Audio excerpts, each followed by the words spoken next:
8:55க்கு காவல்துறை அதிகாரிக்கு செஞ்ச முதல் போன் கால் எதற்காக?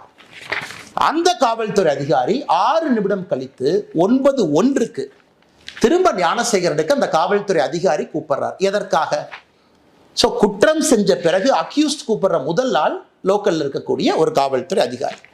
விசாரிச்சிங்களா? காவல்துறை அதிகாரிக்கு என்ன ரிப்போர்ட்டிங் என்ன ஞானசேகரன் பண்றான்? குற்றம் செய்த பிறகு அதை சார்ஜ் ஷீட்ல கொண்டு வந்தீங்களா? அதிகாரிக்கும் இவனுக்கும் இதுக்கு முன்னாடி ஏதாச்சும் தொடர்பா இருக்கா? ஏன் நான் திரும்ப திரும்ப கேட்கிறேன்னா, மே 14ஆம் தேதி ஞானசேகரன் மீது 2வது எஃப்ஐஆர் சிபிசிஐடி ரெஜிஸ்டர் பண்ணியிருக்காங்க. December 23 offence, first FIR. இது போன்ற இன்னும் பெண்கள் பாதிக்கப்பட்டிருக்கின்றார்களா? அண்ணா யூனிவர்சிட்டியில் ஒரு கேஸ் மட்டுமா, இன்னும் மல்டிபிள் கேசஸா? இதே மோடஸ் ஆபரண்டியை பயன்படுத்தினானா?